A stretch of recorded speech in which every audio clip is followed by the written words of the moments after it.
Welcome! You're about to listen to a presentation by Illya Azaroff, the founding principal of Plus Lab Architect and the leader in disaster mitigation, resilient planning, and regenerative design strategies. The presentation of Illya Azaroff was part of the program of the first panel organized by CHARE as part of the panel series Turkey and Syria after the earthquakes. Illya is a founding principal of Plus Lab Architect PLLC and the leader in disaster mitigation, resilient planning, and regenerative design strategies. Currently, he is working on a New York State climate impact assessment, as well on the 2024 hazard mitigation plan for New York City. He is working with ICC ANRC piloting community resilience benchmarks, and the US State Department has engaged him to work with foreign delegations and governments, exchanging resilience planning strategies, most recently in the Kyrgyz Republic. His studio is advancing community resilience hubs in Hawaii, Dominica, and New York, and leading a program to build resilient capacity in long-term care facilities in North Carolina. He is a COP27 delegate for the American Institute of Architects and led the COP28 delegation in Dubai in 2023. Illya is a contributor to and editor of many publications, and since 2013 he has trained more than 4,000 design professionals and community leaders. He is the founder of the AIA Unified Task Force City and State responding to the pandemic, as well as the founder of NYS Regional Recovery Working Group. Illya is a professor at the New York City College of Technology, where he leads sustainability and resilient activities across the curriculum. Thank you. It's great to be here today. I wish it was under better circumstances. As was mentioned, I have a lot of experience in what you're all going through, and I send my best wishes to everyone who's working and those affected by the disaster. It was great to hear the initial presentation that we just sat through. There's some great elements there that I'd like to touch on. Today, we are talking about the aspect of immediate emergency response. And the work that I've done and my office has done has been global. These are some of the engagements we've had. Some of these are post-disaster, many of these are before disaster, and many of these are what you might call as the traditional architectural practice. But as a small office, we see our role in a way that I hope you begin to see your role as design professionals. Some of the work that we've done, as you can see here, really engages in a couple of things. We have to really look at ourselves in the mirror as design professionals and adjust how we see ourselves with agency. It's not about the building. It's about everything else, and the building is a piece of what we do. And here you can see some of the elements of whether it's responding to disasters or training. All of those pieces are something that we must engage in as design professionals to create a better, sustainable, resilient world. Now, I'm not going to belabor what a geohazard is, but I do want to get us into a place where we begin to understand, as I said, it's not just about the buildings. It's about community. So when you hear about these earthquakes, and if you've been there or experienced them or walked a post-disaster site, two things will come to mind. If you meet someone, look into their eyes that have lost everything, it's going to change you, who you are as a design professional. It'll change you at your core of humanity. And the other thing you will realize is that it is a whole host of cascading effects. Currently, you have extreme heat going on all throughout Turkey. The people who are in shelters are ill-equipped to take that on. The resource stress that follow a disaster are extraordinary. So as an architect and licensed design professionals, recognizing those systems is very important. It's not just the buildings, as I said, but it's water, power, communications, transportation, all of those pieces to get people into a place that they can help themselves. So what does that mean? How do you fit in? One is that as systems thinkers, we need to recognize all of the systems at play. Those before the disaster, after the disaster, who is responding, what agency do they have, and how can I or you or my group fill a void, fill a gap, or respond to something that is needed immediately. Remember, we're talking about emergency response. For a couple of things here, this is what the emergency looks like in all documents across the world. When you have pre-disaster preparation, short-term, intermediate, long-term, and there are 4 phases to this. And I want to put this very plainly, this is a marathon. You have 10 years of recovery minimum for what just happened, probably longer, based on the devastation. Be prepared to stay engaged for that long. I'm still engaged with work after Sandy. That's 11 years ago this year. I've been working off and on in Japan since their disaster on 3/11. This is a long-term commitment, but it's a very satisfying commitment. You will be helping a lot of people. So what we're talking about today is this time frame. But note that the immediacy, the short days after the disaster, that's already been done in Turkey and Syria. But we're going to talk a little bit about what you can do. And this intermediate term that we are in now, but as you can see, the long tail of the long term, you need to start the long term now. I was very encouraged to see that there are student competitions and thoughts about what brave new cities might look like. That's wonderful, but we cannot miss the transitional piece that we're going to talk about now. This is a very important process when you are thinking about systems. Resilient strategies for communities and how you move forward is this robustness, resourcefulness, rapid recovery and redundancy in everything that you do, not just the buildings, but that immediate piece when it happens. How well have you done your job?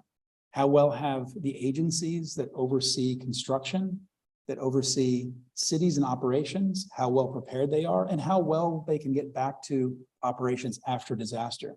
This is where the work of systems thinkers like architects and engineers need to happen. And no one is doing it. I'm not kidding when I say no one's doing it. I'm often the only architect in the room when I'm advising governments. I'm usually the first architect they've met in the private sector that talks about this kind of work and the need for all of us globally to jump in on this. And what do I mean by time? I mentioned time.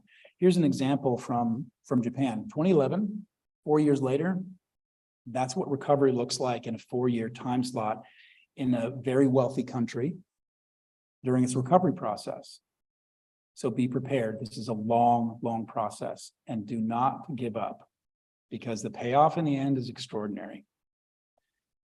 In fact, just going to talk about a few systems that Japan deployed, and then we'll talk a little bit about some of the systems in Nepal and a couple of other places. So first and foremost, after the Kobe disaster, Japan put together 50,000 units of prefabricated housing just like this to deploy after disaster, because they thought Kobe was an extraordinary incident and we need to be prepared. That's good preparation. However, when 3/11 hit, they were quickly overwhelmed, and 50,000 units was a drop in the bucket because of the scale of the disaster. In fact, when you take a look at that timeline again, here's between 3/11, almost 400,000 people displaced. Within 1 calendar year, there were still 315,000 people living in temporary shelters. And you fast forward all the way to, say, the end of 2014, and you still had 236,000 people displaced. So when you say temporary, temporary is long-term. If you're an architect, health, safety, and welfare, as Matt Bremer said, we have to think about the quality of life that brings and all the systems at play.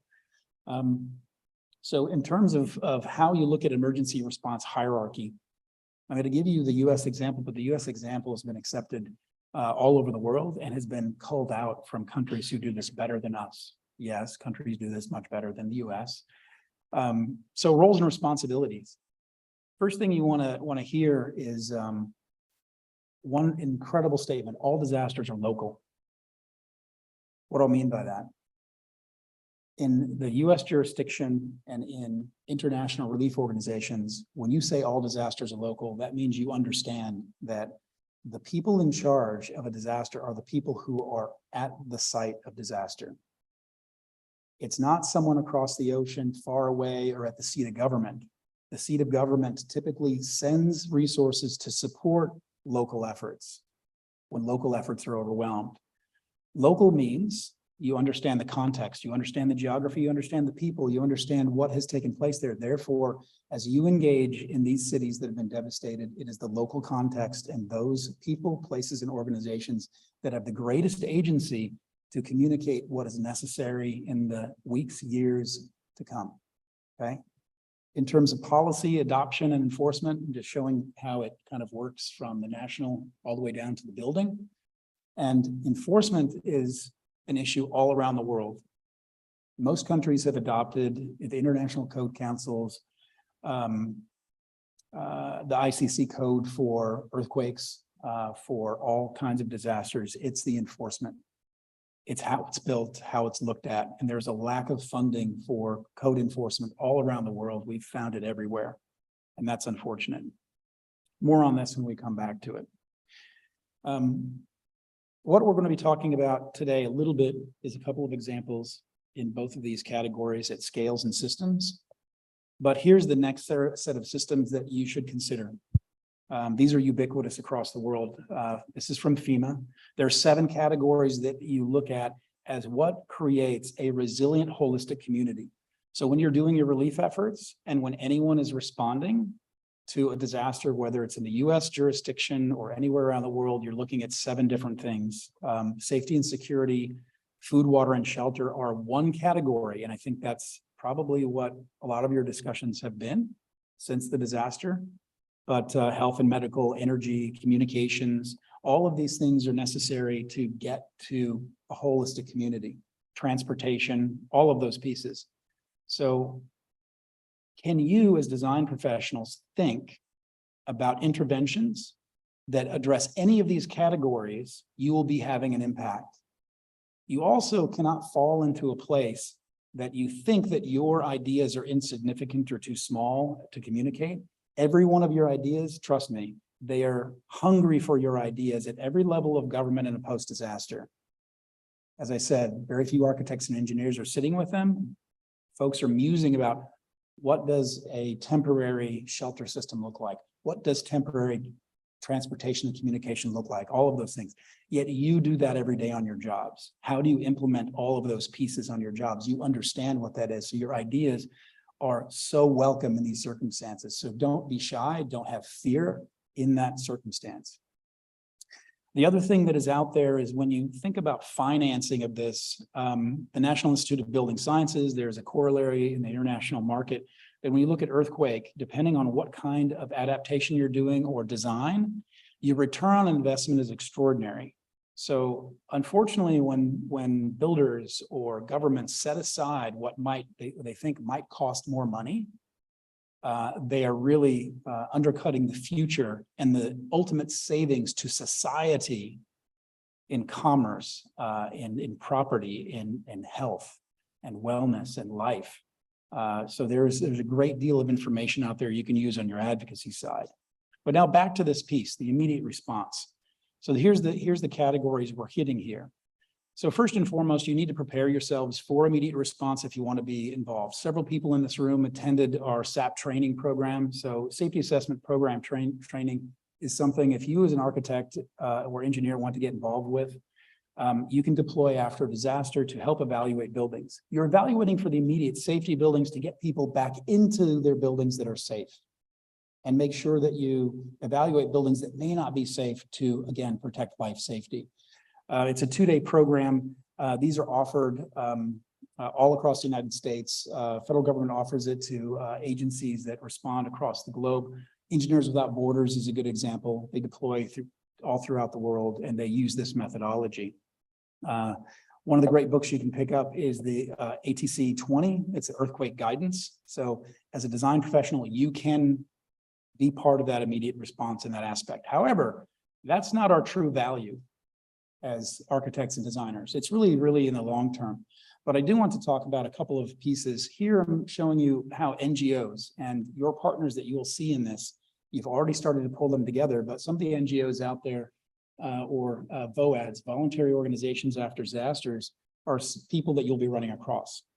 They're looking at various systems that may not be the built environment. Here, I'm going to talk about the Abasho Cafe Network. And this is another one that really recognized in post-Nepal, even though it's the fourth water wealthy country in the world, and they've taken steps to have water supply, they recognize the system failure of water had to be addressed. So find your narrow avenue that can be decisive is what I'm asking you to do. The Abasho Cafe recognized culture of elders, and the exchange place where information would happen typically was, in Japan, it was the tea house. So after 3/11, these cafes popped up as temporary spaces. It's where all of the information was posted for disaster relief. Elders would come together and talk about issues, talk about family, locate people who were missing. And this has become a phenomenon and an organization that has set up all across the world. So just as an example, the elders in Japan put together 330 events that welcomed more than 11,000 visitors. They integrated activities for local schools, temporary housing for communities. They made operations self-sustaining. And these elders from Japan actually helped set up another cafe in the Philippines after a disaster there. They helped set one up in Nepal as well. So looking at culture, but looking at what a cultural context would be to have communication on the ground. And it's a great organization. Here's one that I've been involved with. This is OVR, the Global Response System. After Nepal, we recognized everybody was working on temporary housing. Nobody was working on temporary schools. We identified quickly that one of the keystone pieces is that we need to have a place for the kids to go to school, so mothers can actually help jumpstart businesses and livelihood again. So think about what those apex pieces are that acupuncture is. So we organized all of the corrugated steel that you see, because corrugated steel, one of these shelters or schoolrooms could be built in 3 hours with 2 people. Think about that. Take your architecture thinking and say, what can I do? Issue with this is before the monsoon season and before extreme cold. So we're putting this together, and then what's the retrofit after that? Our engagement. So very important that you think about what you can do. I mentioned this to Cynthia before I started today. There is a 6-step process that you should really look at.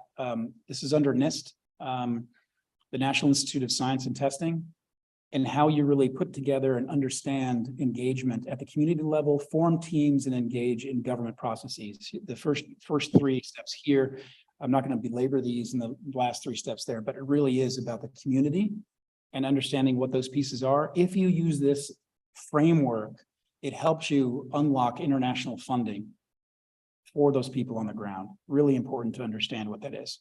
So now I'm going to take you to the art of the temporary. And here's me after the 3/11 disaster, working in Japan with head of engineering. This is Takuro Kurashima from the CTI Institute. Incredible engineer, incredible thought leader. But the art of the temporary, when you guys think about housing, it's not about housing. Here's a shot of a temporary bus stop. All the bus stops were gone because all the roads were gone. So new roads came in, they needed bus stops, they needed a new transportation system. So architects were asked to do this. But it's temporary, not just bus stops, it's markets, hotels, information centers, bathhouses because of culture, and community centers. So here's a temporary hotel. This is the Faro Hotel that was put up in Onagawa. It was first used for relief workers because relief workers needed a place to stay. After that, this is still operating today. If you go online, it's $78 a night. There you go. So how do your efforts become long-lasting economic circular supply chains for people on the ground? These are temporary markets. And the reason I'm showing these is because getting businesses back up and running is just as important as the shelter system. And in Japan, they pre-positioned their planning for all ball fields. All baseball fields is where all of commerce and relief and temporary housing is pre-planned. All infrastructure is preset at these places. So when a disaster happens, there already is connections that you can take advantage of. This is a typical layout of what a temporary housing would look like in terms of plan. This is from Sendai City. And they always have an outdoor gathering space for cultural events. And they always have a public facility that is where all of the information comes, as well as medical. And it's a daycare for the kids, the young kids during the day. while the other kids go to other schools outside the area. Here's a shot of the temporary housing. This was done by Shigeru Ban and his voluntary architecture network, VAN, very successful in looking at how you take the two international container sizes and create a system that can be rapidly produced and delivered. Again, this was in Onagawa. And this is the final product of that. This is on a baseball field. If you take a look at this one way in the back, over there, you can see the bleachers of the baseball field. This was at the local high school, already pre-positioned, ready to go. And they also created the central gathering spaces and the commerce spaces that go along with that. So think about the 7 community lifelines when you're doing your work. And what makes a community? It's not about the shelter alone. It's the other 7 lifelines you have to take care of. All of the pre-positioning, whether it's wastewater treatment or electricity and power, those are all put together. These are all manufactured as container sizes so they can be delivered to sites all throughout Japan, the most prepared country in the world. So I'm going to show you one piece. This is from Architecture for Humanity in Ishinomaki. And the really interesting thing about this is it's not about the building back better. Limited resources. You have limited resources in following this event or an emergency. So what they did was they identified it was to get the most economy back up and running in livelihoods.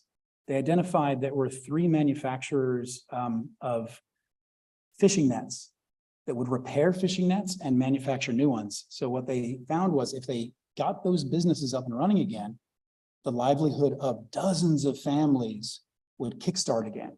So they identified those apex things, very good at what architects do.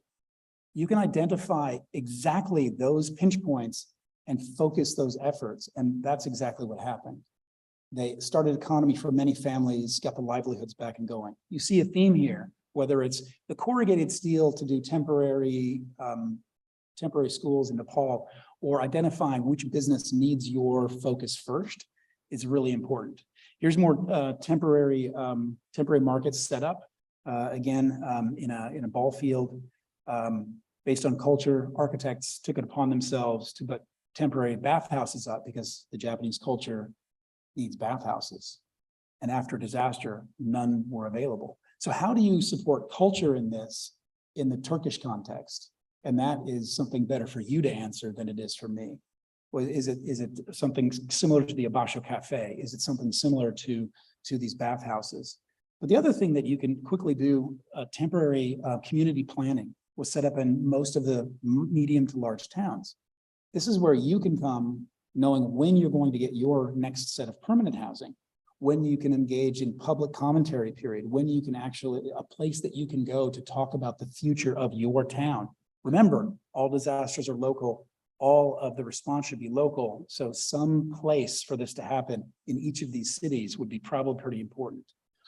And I just threw this in because I know I have a colleague here who is going to talk about ArcaAid. And this is one of the ArcaAid examples or housing that came together from those architects, and it really amazing work by architects from everywhere. And I'll let him talk about that. But before I leave you and give this to my fellow panelists, I want to make one thing very clear. You are starting the long-term process. We can't not talk about that. And the understanding that the ubiquity of what a good building is for these types of shocks and stresses has not changed based on geography. It is all of these things, whether it's foundation and load path and all of those things to ductility, all of that. And there's great guidance for it. So here's one of the guides out there. This is Beyond Code Earthquake Mitigation and Construction examples that you can download for free and has all of these pieces. Yes, it has a North American context to it. However, the principles translate. There's international pieces in here as well. In fact, this is one of the latest ones. This one is a really good one because this is design strategy. So you as strategic thinkers and designers, these strategies in here can be deployed in any recovery process. And I'm going to talk about one of them that I mentioned to the group as we were forming this panel. In Nepal, the reason that, so they did lose water capacity. However, they had implemented this. This is flexible piping. And this is the one you're seeing here from Japan after the Kobe disaster. They recognize that if we change the way that we deliver infrastructure water, sanitation, all of these things, and understand flexibility and how we can take the shocks and stresses, but do not lose the capacity to deliver those lifelines. Remember those 7 lifelines. This is one of them. And here's another one from all the Pacific Rim. Most countries do this now. And here's the Seattle Public Water Utility pipelines using a flexible link. Hopefully Cascadia stays at bay, but when that happens, they want to be able to ensure that water is delivered. And then, of course, other building systems, whether it's isolator springs, we do that as a matter of course when we do our buildings in New York City and beyond, but they should be rated for earthquakes and not just for sound isolation or vibration. There's a difference. And then lastly, the new approach for buildings, this delivery for earthquake buildings, you have to train stakeholders. It's no longer that you and I hold that as amazing information. It's stakeholders, because stakeholders can circumvent what good measures you've put into buildings when they do adaptation after you've left the building. Think about a multifamily and they do replacement of some of the things that you've done or upgrades that may circumvent some of the things you put there. It has to be that stakeholder engagement so there's an understanding of why you've done what you've done. And then some of those minor things that are out there, such as ballistic window film and anchoring of heavy equipment and things inside the building. So we think about the building of, here's the building. What about all the interior-ness of it? That should be part of your specifications, part of the things going forward, that these things do not become part of a hazard, even in a smaller earthquake. Anchoring equipment, those things are self-explanatory. The provisions of segregating chemical storage is also a really big topic. And if you become an expert on that, that's hospitals all the way to manufacturing plants. You need that done. So this is the second to last slide. So what I have here is just a shot working with Sendai City government. So you working with government is essential. You working with people on the ground is essential. Training, educating, advocating, convening, innovating, planning, and rebuilding is important. But I'm going to leave you with one ethos, which is not up here. Something that I learned in Japan, and now I use this when I talk to members of Congress. I talk to people wherever I'm working on disaster response. Every official in Japan, doesn't matter if they were at a small town to the highest levels of government, I would ask about, you're spending so much money. How much is this going to cost to bring resiliency to this town, this region, this place? They all responded the exact same way. This was not rehearsed. They all said, what is the cost of one human life? And there's no response for that. What is the value of a human life? And it wasn't about how much we were spending. It was about the humanity and the value of life. If you use that ethos in your conversations with government, with funding agencies, whoever it is, they will not have an answer. They will be agreeing with you of what needs to happen next. So with that, I'm going to pass that to my next colleague, and thank you. If you have any questions, we'll be addressing those. And as you see here, I want to just stress your ideas and expertise are what the relief efforts needs now. And it's going to be going for a long, long time. Thank you very much.